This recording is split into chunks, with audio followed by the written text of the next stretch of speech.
Talk and Rock Radio, where friends meet at the intersection of life, inspiration, and music. Here's your host, Rick Kern.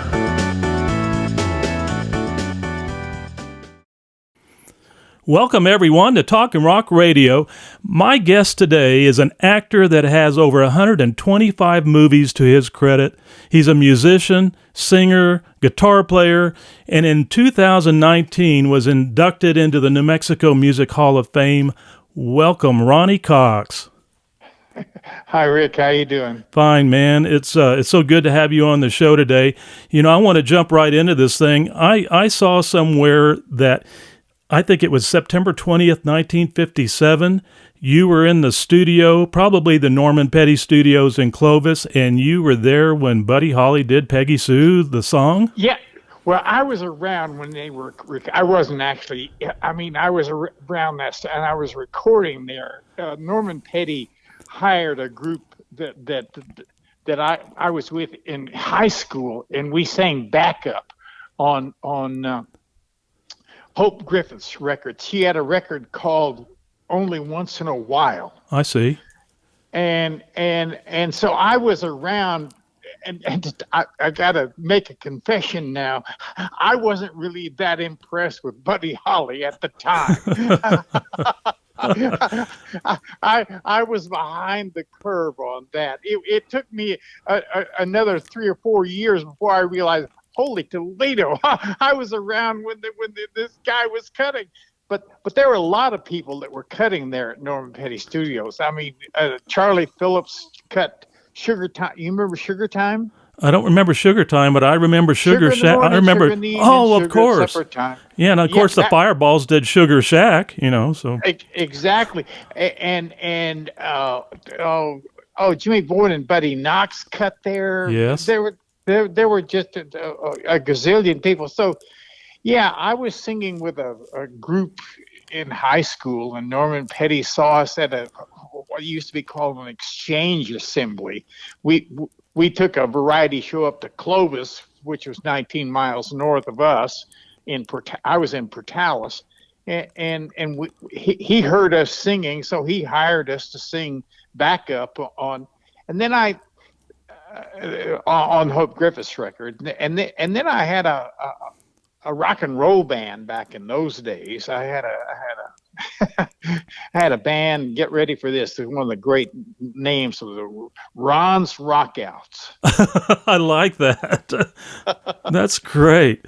Well, you know, you were in Tall Cotton over there. You had a lot of neat recording artists and talented engineers and people in that studio. I mean, in the last 10 or 11 years, I got to know David Bigham, of course, you know, with the Roses, who recorded, you know, with many backup, you know, did backup vocals with many of the groups back in the day, you know, Roy Orbison and even some with Buddy Holly and I got to know George Tomsko and Stan Lark from the Fireballs, Jerry Naylor, you know, and all these guys that I'm naming, you know, in the last 2 or 3 years, not George Tomsko, but we've lost David Bigham and Stan Lark and Jerry Naylor from the Crickets. Just in the last couple of years, we've lost all three of these guys, and it's kind of hard to accept this, man. You think of these people, they're going to last forever, but unfortunately, God's got a different plan, you know? Yeah, exactly. Well, you know, I wanted to really congratulate you for a job well done, my friend. You were inducted into the New Mexico Music Hall of Fame in 2019.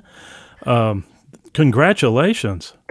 Well, thanks. And actually, I had a song I wrote about. I had a song called Portalis, which is about where I grew up there, 19 miles south of Clovis, and that won Song of the Year last year, too. I saw that, man. In fact, that was off of the Live at the Kitchen Sink album that you did. That was won the Norman Petty Producer of the Year award. That's big.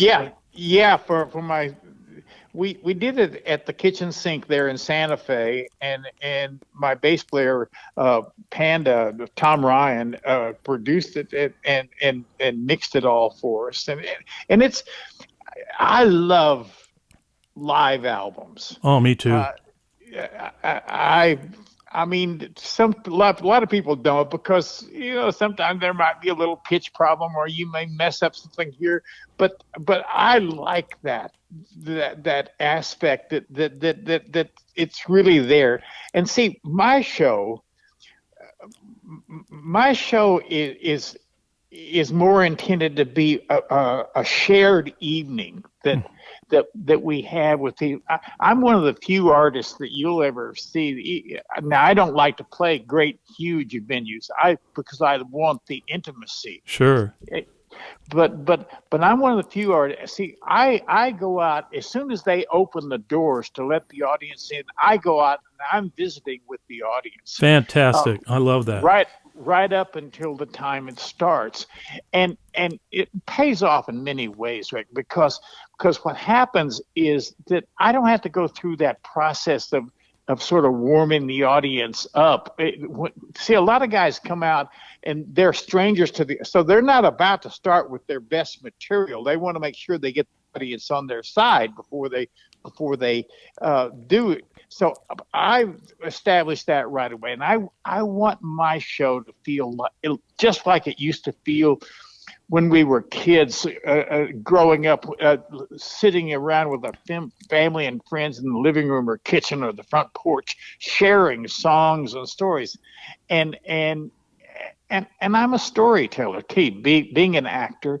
See, the stories to me are equally as important as the songs are. Oh, I love that. And speaking of that, let's talk about. I saw your performance of Bus to Baltimore, and by the way, I love that. I love the video. Unfortunately, on this show, because we're doing it just on voice, I will be doing a YouTube video version of this where I'll be putting in a few of the static pictures that I took off the actual video clip to give everybody that's watching it a taste of the lady that I want you to talk about. Give us the back story on Bus to Baltimore. Well, yeah. Well, I live here in Sherman Oaks, California, which is one of the suburbs of Los Angeles. Right. And I was actually in my front yard one day, and I noticed a little lady standing out on the sidewalk in front of my house, and she was very primly dressed. She had a little blue crinoline dress and a little white hat, little white gloves, little white pocketbook. And I mean, she was just dressed to the nines, and she was standing out on the sidewalk beneath a sign that I'm pretty sure she thought was a bus stop. Now I happen to know that the sign says no parking or no standing here or something like that. It's anyway. She was standing out there, and I kept. I mean, I couldn't help but notice her. So, and I noticed that she was getting more and more and more agitated as I was watching, and so finally I couldn't take it anymore, and I went out and I said, "Excuse me, ma'am, could I help you?" And she turned and she said, "Yes, young man." She called me young man. She said, "Yes, young man." She said, "Is this where I catch the bus to Baltimore?" And I'm pretty sure that she thought that Baltimore was just a step or a stop or two down. Yeah. From there, and so that was the genesis of that song, because eventually her daughter came, and we realized that she was uh, suffering from some form of dementia, and one of the things I like about that song too is the National Alzheimer's Association has chosen it to sort of feature it to raise awareness of Alzheimer's, and so I'm pleased about that. Wonderful.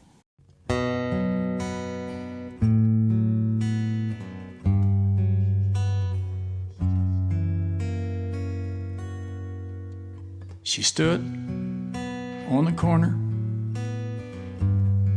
lost in time, trying to get back somewhere in her mind. Mister, can you help me find the place I'm looking for? I'm waiting for the bus to Baltimore. Pale blue dress neatly pressed, collar made of lace, snow white hair, coal black eyes, angelic face. I really need to get back home, 'cause I've got so many chores. So I'm waiting for the bus to Baltimore.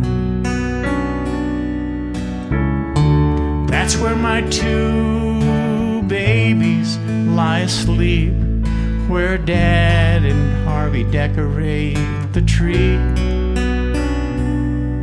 Ruth still has a fever, Kathy scraped her knee. They need me.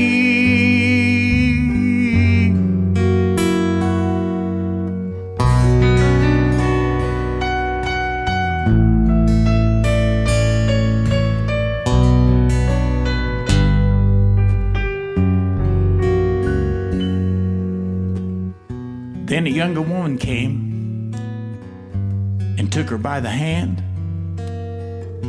Have you been telling stories, Mama, to this nice old man? The house she had in Maryland burned down in '94. Still she's waiting for the bus to Baltimore. That's where her two babies lie asleep, where her daddy decorates the Christmas tree. My sister Ruth has moved to Phoenix, so all that's left is me. She needs me.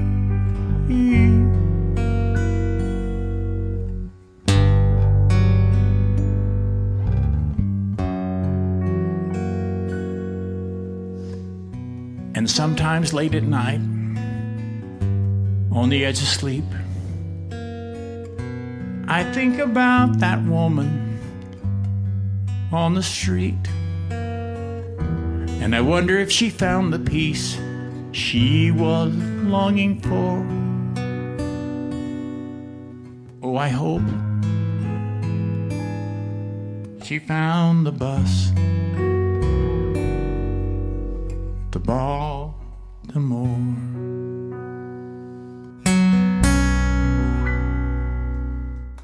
That's great. Live at the kitchen sink, you were talking about a second ago.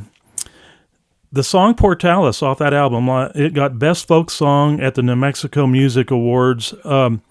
Let's talk about Portalis. I think it's so cool that even though you're out in L.A., living in Sherman Oaks, that you still stay connected to your roots of Portalis. You know, you go back to that studio, you cut your music there still and everything. What's the main reason why? I mean, you're out there in Studio City land, you know. I mean, when I was on the road, and we were based out of Newport Beach for a long time, when I was playing out in L.A., you're in tall cotton out there with studios all around you.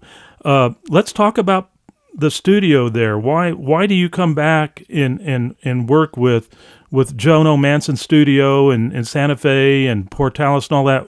Talk about that a little bit. We were touring New Mexico at the time. I was just doing a thing, and that was one of the stops. They have some Jono does some almost like house concerts that he records there at his studio. It has an audience of, I can't be more than 25 or 30 people in the audience, but at least there's enough people there to have an audience, because an audience is essential for my songs, because I want to be able to connect and tell, getting that feedback from the audience, but being an actor too, as well as a storyteller, I play off the audience, and so that was really, so we were there doing that, and the how Portalis came about really was, I was at a songwriting retreat up in Michigan, up in Upper Michigan, Harbor Springs, and it was one of those places where the claim to fame was that whoever attends that weekend would write a song. You're supposed to write a song in 48 hours. And I talk about this on the hour. I have never been able to write songs quickly or on demand, and so I went to this retreat with real trepidations, because I just didn't know if I could do it. I have a line about that somewhere that I don't write songs. Elephants have babies faster than I have write songs. Funny. Yeah. So anyway, I got there and I was late getting it, and so the whole idea of writing about Portalis was the song assignment that weekend was, he was having the John Lamb, who runs that retreat, had made the decision that he was going to have everybody that attended that weekend to write a love song that was set in their hometown. Ah, okay. So that's how that came. I mean, and so he did some research and found out that that we grow peanuts there, and that it's called Goober Gulch, and all kinds of stuff about but basically it was and I was late getting there, and they had some song topics up on the you were supposed to pick one of the I think they had 10 or 12 topics on a bulletin board. So it's supposed to be a love song set in your hometown. Yeah. You ain't got no money. Your visa was declined. It's what the cashier told me. Said you're holding up the line. The pretty girl behind me rolled her eyes and shook her head.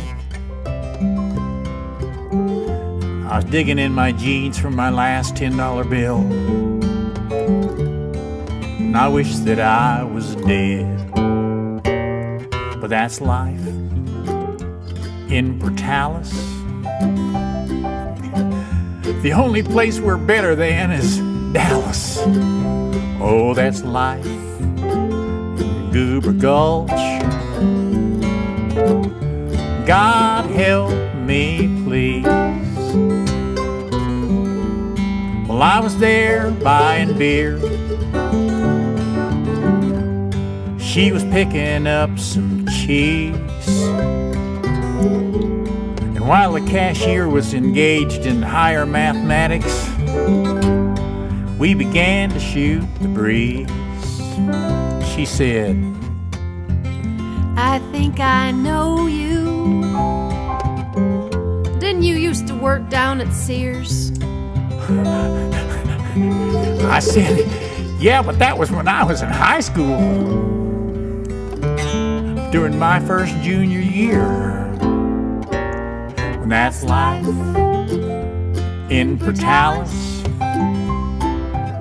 I told her my favorite team was whoever was playing Dallas. Oh, that's life in Goober Gulch. God help me, please.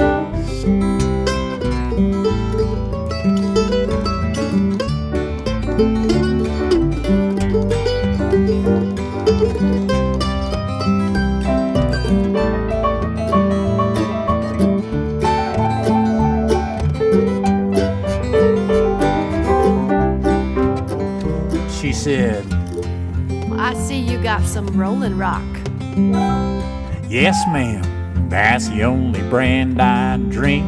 And I said, I see you purchased some Velveeta. You bet I did. Those fancy foreign cheeses stink. That's life in Portalis. Who'd have thunk that I'd run into Alice?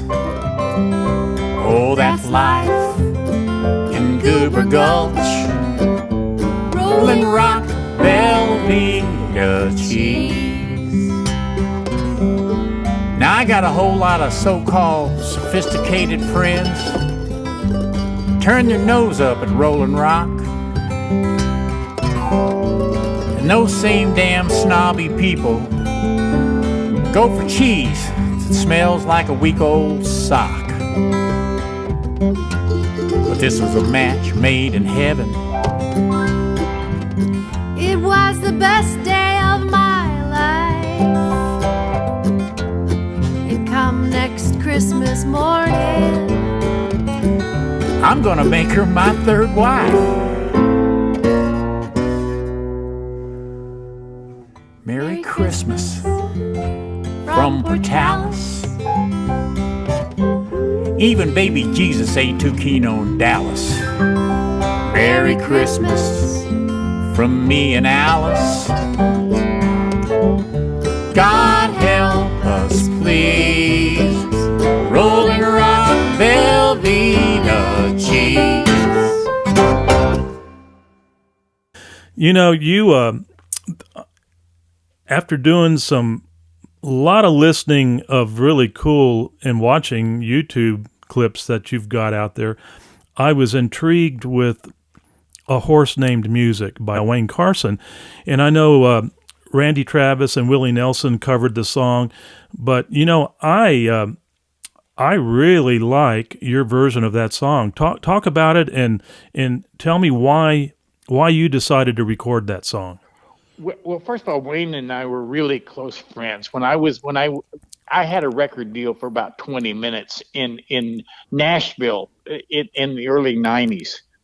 And I went, and that's actually in the until the early 90s, I had never written a song in my life. I had always done covers. Mickey Newbury is God to me, and yeah. I used to do 2-hour gigs and do nothing but Mickey Newbury songs because you can't do much better than that. So, but when I went to Nashville, the producers wanted me that they put me together with some songwriters and so that was my first, and I met Wayne Carson there, and he and Wayne and I became really close, tight friends, and we wrote 2 or 3 songs together. None of them really that good, but as you know, he wrote The Letter and Horse. You're always on my mind, and but I love his. He told me the story of a horse called Music. He grew up in Colorado. And he was telling me Wayne used to be this pretty. He did a lot of drinking, a lot of drugs back in those days, and sometimes without carousing all night long. And he came home one night, actually got in just as the sun was coming up. Yeah. In Nashville, and he was getting ready for bed. Had stripped down to his skivvy shorts, and it snowed in Nashville. And he looked out his window there and saw the snow on the roofs and the telephone lines across, and it reminded him of his childhood growing up in Colorado.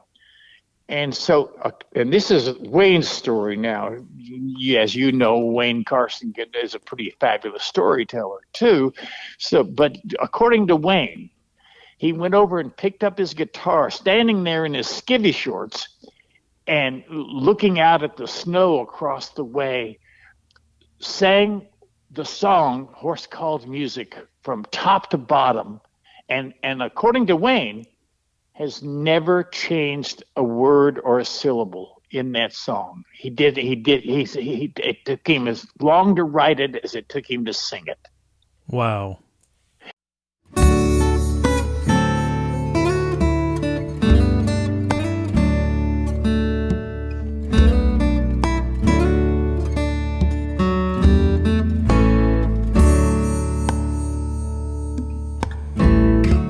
High on a mountain in western Montana,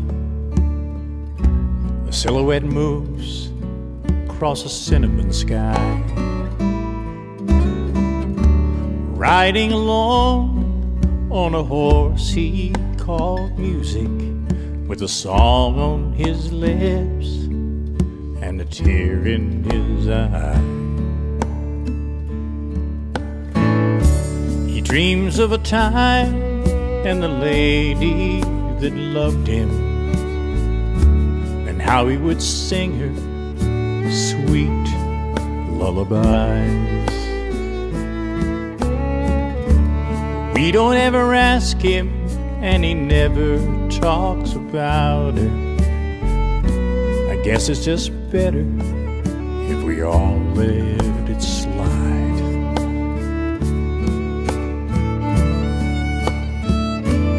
He sang, ooh, to the ladies. Ooh, he made some sigh. Now he rides away on a horse he calls music, with a song on his lips and a tear in his eye.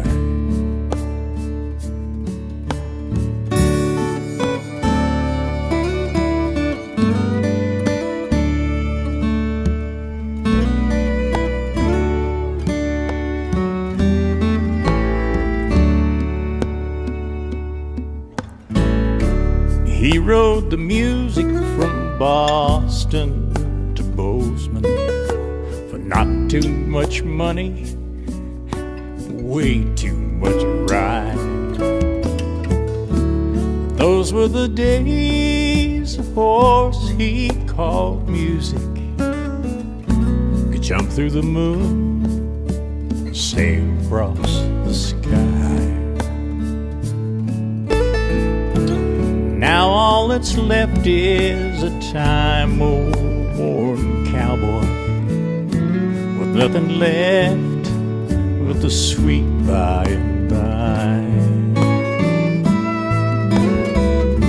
And trailing behind is a horse with no rider, a horse he calls memories that she used to ride.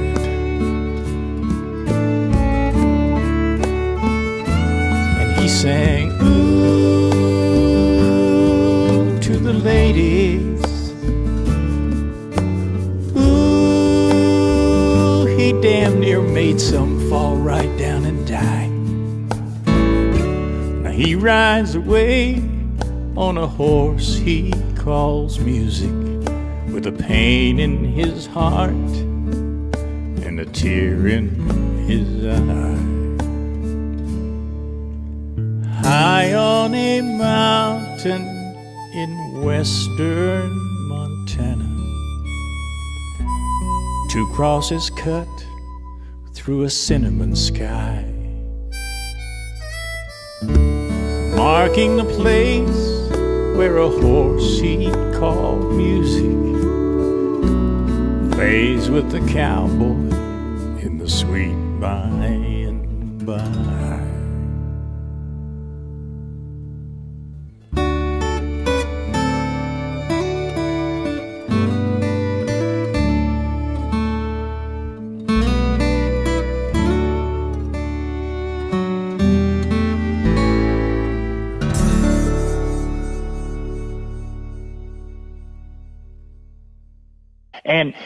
And I love that song, and I'm glad that you like my version. Now, I don't know if Wayne was just winding me up or what, but Wayne always said that he liked my version, even though Willie's done it actually twice. He liked it so well that he recorded it again. Randy Travis has done it. That any number of people have recorded this song. It's just a wonderful song, and I love being able to have it. I've recorded it twice. I don't know if you've heard. I have an album. Now I don't own this album, but I had a Mercury. I had a Nashville deal with Mercury, and it's on that album too. Oh, Do you know that album? It's just called Ronny Cox is the title of the album, and it's on Mercury. Nashville came out in like 92, 93, something like that. Yeah, and I think it was 93. I was looking at your discography. I've got it right here in front of me, and it does. It was your first one in 93 called Ronny Cox. Yeah. And man, look at the players on there. I mean, Paul Worley, who produced the album for me, asked me who I wanted to play on the album. I said I want all the best, and I don't mean to brag too much, but the magazine there used to list all the top players, and the way they did it were the players that were on the most hit records, and my guys on that album were the top players of across. Sid Page, remember Sid Page from Dan Hicks and the Hot Licks? Oh yes, of course. You know, and Sid was the fiddle player. I mean, Eddie Bayer's on drums. I mean, Paul Lime, Biff. It's just all the top players. Did you do that? Did you do that album in Nashville, Ronnie? I did. I did it at the Money Pit. Okay, yeah, outstanding. We've been talking all about music. Let's talk a little bit about. First, I want to say in 2021, we're seeing the return of Ronnie back into film as he appeared in Being in the Ricardos. That's just came out. That's so funny. I these days I made a decision several years ago that. I mean, I love acting. Don't get me wrong, and I'm good at it, but I don't love it quite as much as the music, and the reason I don't it is with acting. No matter what kind of deal, movies, television, plays, you name it. There is and must be that imaginary fourth wall between you and the audience. And you can't step through the camera and talk directly to, if you're in a play, you have to stay within the character.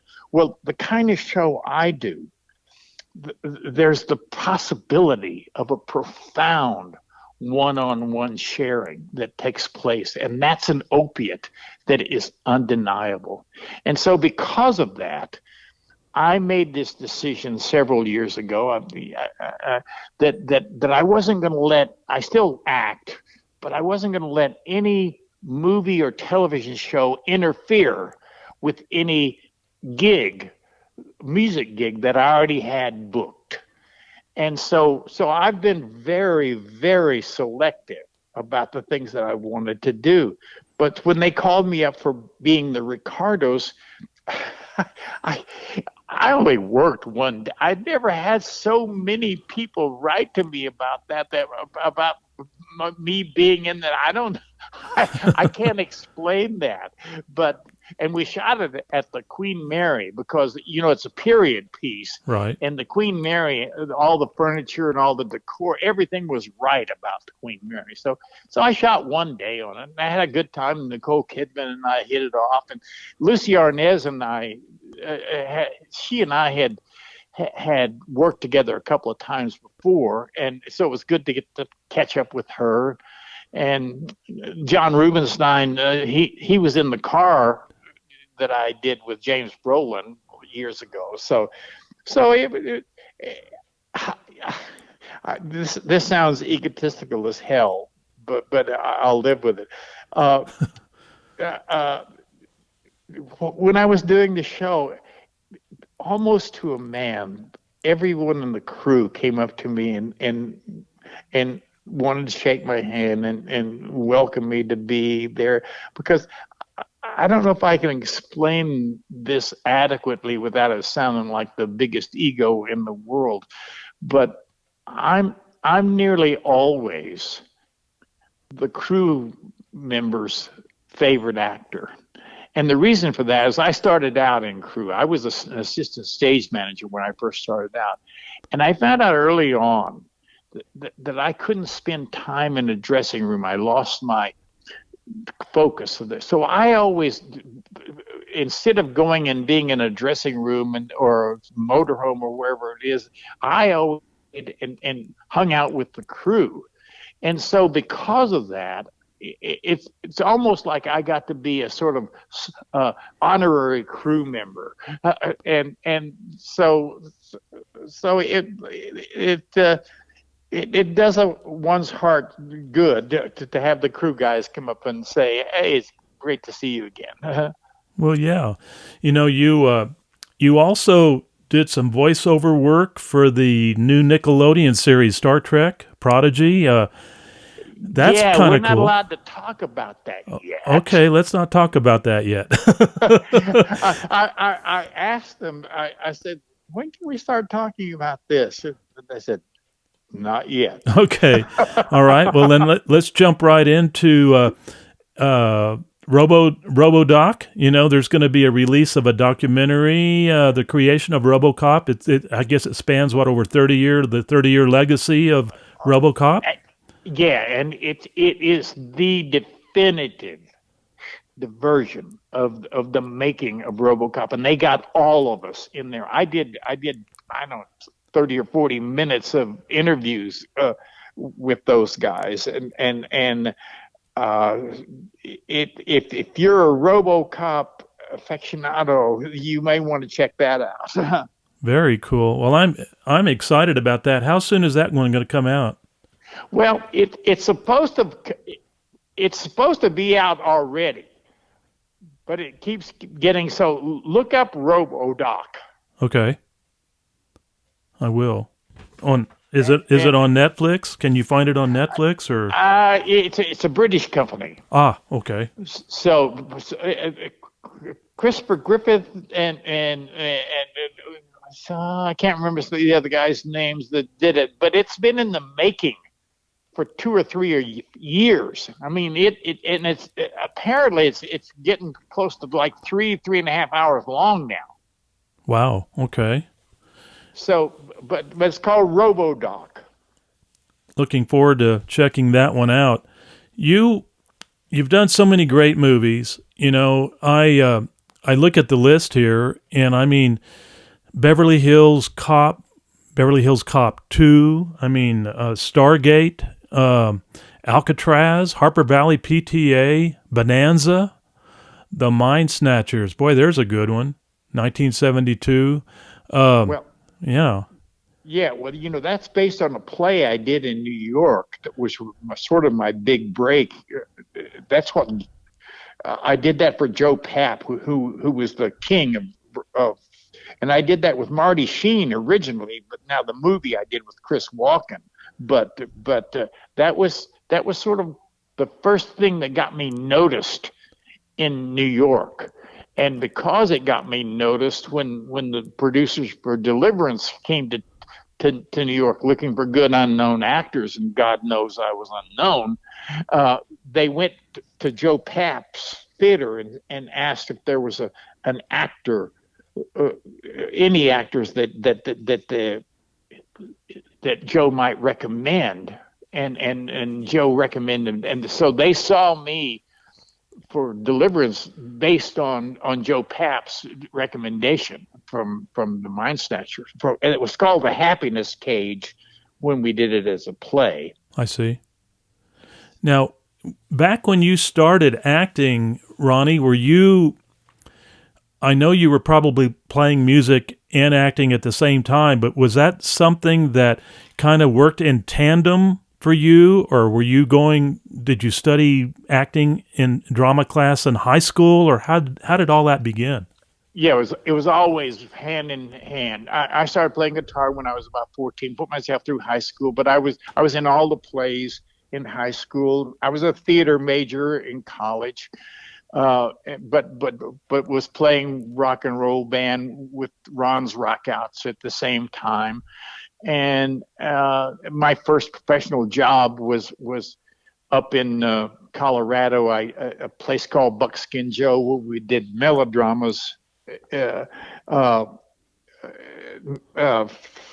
for the tourists there, and then but we followed, and we did gunfights in the street during the day. Cool. That's cool. But then we followed each of the melodramas with what's called an olio. I don't know if you know what an olio, OLIO, is. Olio, where that was a term for a series of vaudeville acts that used to be after shows, and so I played music and sang in the olio as well as acted too. And then when I went when we got out of college and went to my wife Mary had a PhD in chemistry. She had a National Science Foundation fellowship to Georgetown University, and I went along with her. We had a little boy by that time, and I started to work at Arena Stage in Washington D.C. And so while she was getting her PhD, I was working in theater there, but I also played at a club called Mr. Henry's in up on Capitol Hill in Washington D.C. And Mr. Henry's had two rooms. He had the upstairs and the downstairs. Roberta Flack was playing in the upstairs. I was playing in the downstairs. Well, that's cool. That's a neat memory that you've got there, Roy. I want to hear a standout moment involving your movies. And you pick the movie, it doesn't matter to me, because I love hearing your stories. Think back and tell me any event or any particular standout time when you were doing movies that you would like to share a story on. That's so hard. There's so many great stories about all the films. Well, I'll give you one. I was, after a while, I was in every movie made there for a little while. And so once I was doing two movies at once. I was doing the Canon production of Captain America that we shot in Yugoslavia. It's a terrible movie, but I was playing the President of the United States in that, and then I was at the same time I was shooting Total Recall in Mexico City. I love that movie with Arnold. Yeah, and so I was flying back and forth between the two sets because I was working on both movies at once. So I was playing the president, the nicest president in the world in Yugoslavia, and I was playing the meanest dictator in the universe in Mexico City with Arnold. Yeah, Chancellor Vilos Cohaagen. Cohaagen. Yeah. Yeah. And I remember I sort of had to look down and see what I was wearing to know. But I loved the look that I had with Cohaagen. Had my hair all slicked back, what Mary used to call the Lizard King look. and I remember the first day, because we're shooting in Mexico City, and the bulk of our crew were the Mexican citizens, and then Joseph Acano brought a lot of his German crew with him. But we had very few Americans on the crew. We had, and so I remember the first day I was walking with my Vilos Cohaagen suit on and my hair all slicked back, and I'm walking along, and I'm walking over to the set.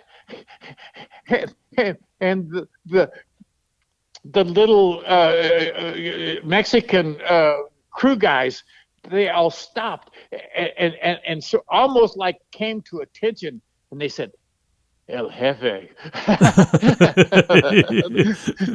the chief. Yeah, that's interesting. That's funny, man. That's a great story. I've always been intrigued by actors and what they have to do to prepare to be in their role. Did you ever? This may be a real dumb question, but I'm going to ask it anyway. In your time of doing movies, have you ever had those times where you, what they call, went up or gone up? Oh, sure. Yeah. Everybody goes up. Okay. Yeah, sure.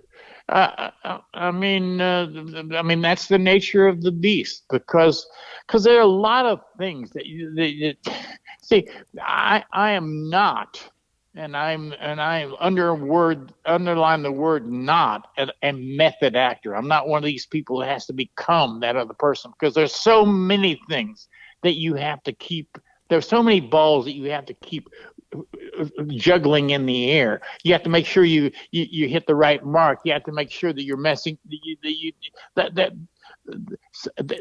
there's all kinds of things that you have to do that in addition to portraying this person. The timing, the character, all of that, right? Absolutely true.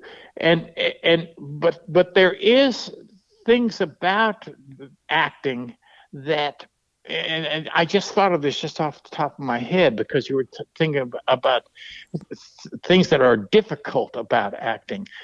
And one of the most difficult roles I ever had to play was I did the 4-hour miniseries of the John Benet Ramsey murder case. Uh-huh. I played John Ramsey, and like I said, But here's the thing about acting. Your body doesn't know that you're acting. So the reason playing John Ramsey was so difficult was because for 4 months we're dealing with the death of a little 5-year-old girl.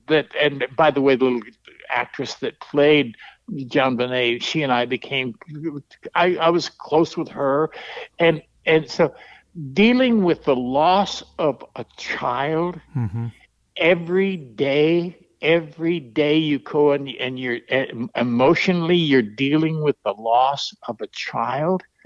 Now, intellectually, you know that you're acting, but that's what I'm saying, that your body doesn't know you're acting, because you're going through these terrible emotions all day. Now you get to the end of the day and you say, "Oh, okay, that's done. I'm going to go." And then your body doesn't know that. You're saying, "No, wait a minute, pal. You've been surging this adrenaline through me all day, and now you expect me to just let it go?" No. And so for those 4 months, that was really, really hard work. I can only imagine. I just can't even go there. I can't even. All I can do is relate, because I never really acted. I did some in college when we were doing, some concerts. It was like Cavalleria Rusticana. When I was singing opera stuff in college, we did some things. We did different shows that involved acting, and but all I had to do is just memorize the music. That was and to me, when you have a love and passion for music, that's easy to do. Except when you're singing with your rock band and you're singing Hotel California, there were so many verses I had to put.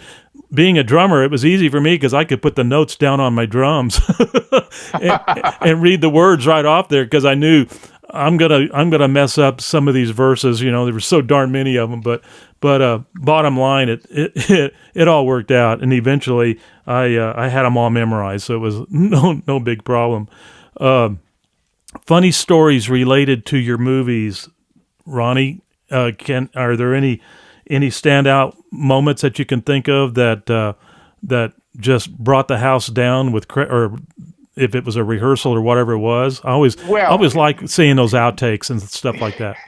Well, working with Eddie Murphy is the hardest, and this was Beverly Hills Cop was really the first one was really his breakout movie, and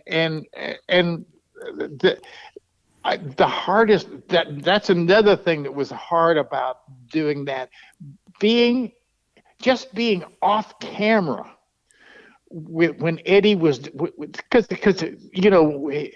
they're shooting it on Eddie and the rest of us are around, he's talking to us and doing all this stuff, but just trying to be there and not break up and not make noise and ruin his take was the hardest thing in the world, because I've done 3 films with Eddie and Cop 1 and Cop 2, and then I did a little film called Imagine That with Eddie as well, and he's brilliant. And just that, and I think you just reminded me of one of my favorite movies that I ever got to act in, and I became really close friends with Richard Pryor. I did a film called Some Kind of Hero with Richard Pryor, and this is the first film he did right after he burned himself up. Right. And he was in a really fragile state at that time, and because first of all, Some Kind of Hero, while it had some comedic elements, it was primarily a serious movie, and so Richard was really nervous about being about so much. He didn't have a lot of comedy to fall back on, and I'll tell you an embarrassing story. It turns out that Richard was sort of intimidated from working with, because I was a good dramatic actor, and he so it was kind of embarrassing to have him come to me for advice and stuff. And so he and I became such good friends that they, and Richard was in such sort of fragile emotionally at that time, mm-hmm. that they ended up putting me in 2 or 3 scenes that my character was not in. I don't know if you've seen it for a while. No, I haven't seen it. There's a scene where he's a prisoner of war in Vietnam, and they have prisoners in dog cage. I'm one of those guys in the dog cages. They added me to that, and they added me to another couple of scenes just because Richard was better when I was around, and so I'm really honored and pleased about that. And so yeah, working with Richard was and we did a thing that I don't know that's ever been done before. Well, we finished Some Kind of Hero, and I'm sure you've seen any number of phone calls in movies, and the way they oftentimes is they'll shoot one side of the phone call we had a phone call between Richard's character and my character, Right. and we shot my side. So in other words, they set up the camera in my office, and I answer the phone, and then Richard's off camera there feeding me the lines back and forth. And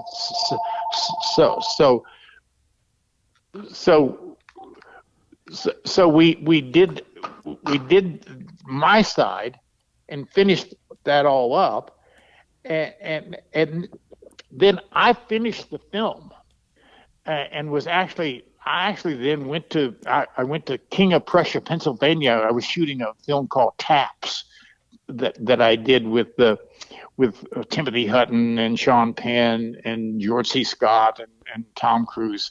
Anyway, I was in King of Prussia, Pennsylvania, shooting the film, and they still hadn't, and it got to be time to shoot Richard's side of his phone call. And so we did a thing that maybe has never happened before. The day that they were going to shoot his, they called me on the phone. And I actually, from King of Prussia, Pennsylvania, gave Richard his lines back and forth. And then between takes, we visited. And so we spent a couple of hours. And so I was actually off stage for him because if you've ever been in a film, doing your lines with the script supervisor feeding you the other lines is no fun. So he had a real actor to say the words to him, and I was the struggling actor.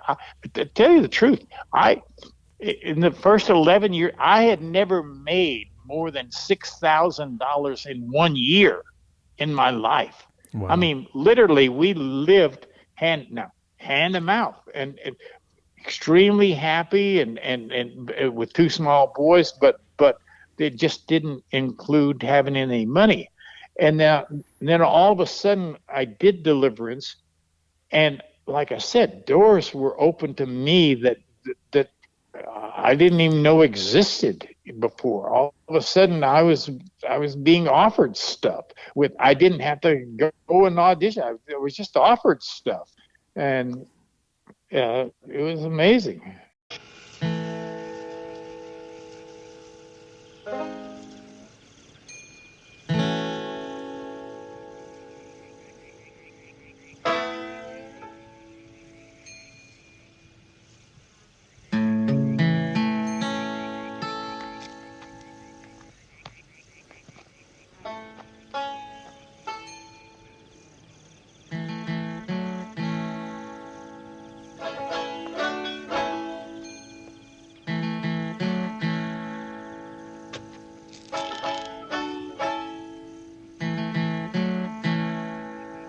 Louis? No. Ask him about his hand. Come on.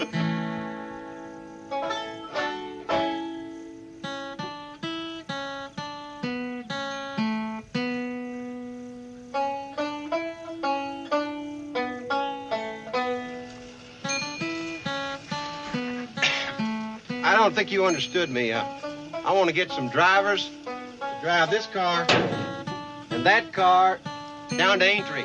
Drivers, you understand? You might get a driver, brothers. Who? The driver brothers. Well, where do they live? They live back over that way.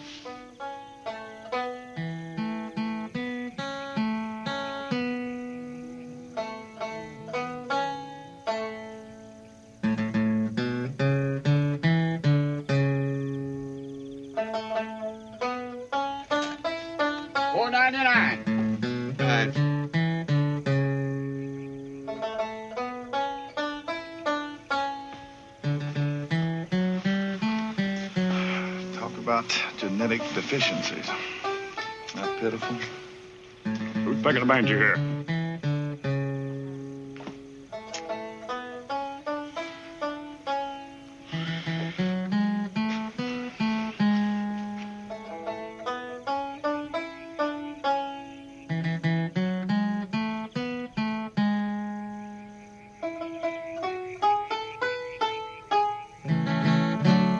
Come on, I'm with you.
with that guy. I believe you could, too.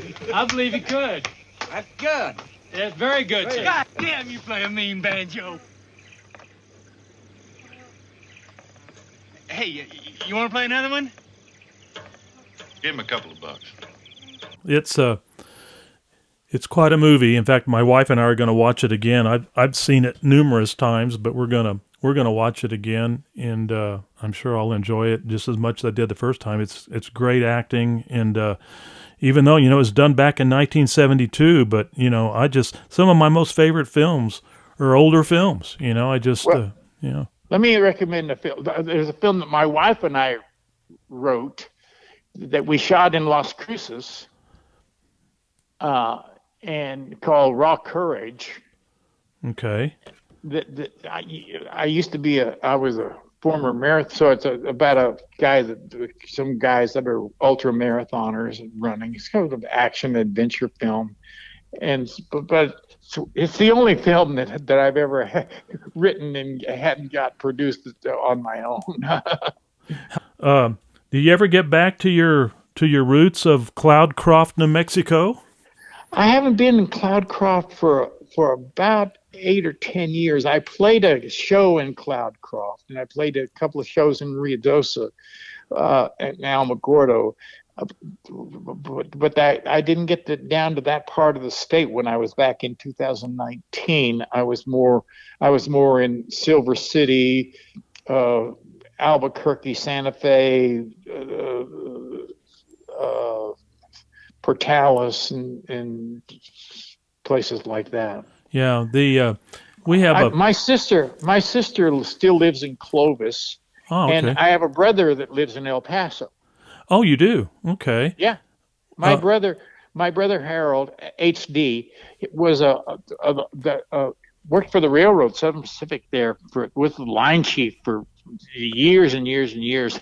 Started out this will date us all. Started out as a telegrapher. My gosh. Wow. Yeah. That's interesting. Well, I'll tell you something else, and this will blow your mind. I was actually living in Roswell, New Mexico, July 9th, 1947, when the UFOs were supposed to have come. As a matter of fact, my dad, was working at that Air Force base, Walker Air Force Base. So I was there, which explains a lot of stuff. Okay. I was 9 years old. It was just before my 9th birthday in 19.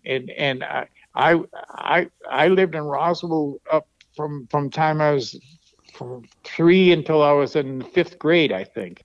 And then we moved to Hot Springs, New Mexico, and I was actually living in Hot Springs when they changed the name to Truth or Consequences. Oh, wow. Okay. Named after the movie, or not the movie, but the game show, correct? Exactly. Well, what happened was Ralph Edwards came out there and talked the city fathers into changing the name, and they went for it. And for years, then Ralph Edwards, and then eventually what's his name, that took over after he did. They came out because Hot Springs is a tourist town. Primarily, people come there for the hot baths. Sure. And that they would do a variety show. They would bring Hollywood celebrities out every year and do a big variety show. So it was actually very good for the community and good for their television. Actually, one year when I was doing a television series called Apple's Way, which was my first television series. And so I got invited out there and actually participated in one of the variety shows, played music with them. There's an old, maybe you're old enough to remember this. There was a singing cowboy, Eddie Dean. Remember Eddie Dean? I'm not sure. He was, look him up. Now, he was one of the early singing cowboys, but he wasn't a singing cowboy like Roy Rogers or Gene Autry. He had practically a legitimate voice, like almost our operatic voice. Mm-hmm. Look up Eddie Dean sometime. I will. When I did a show in Cloudcroft, it's got to be close to 10 years ago now, and I actually stayed at the lodge, and according to them, I stayed in the room where I was born. That's cool. That's nice. That's an interesting thing, man. I like that.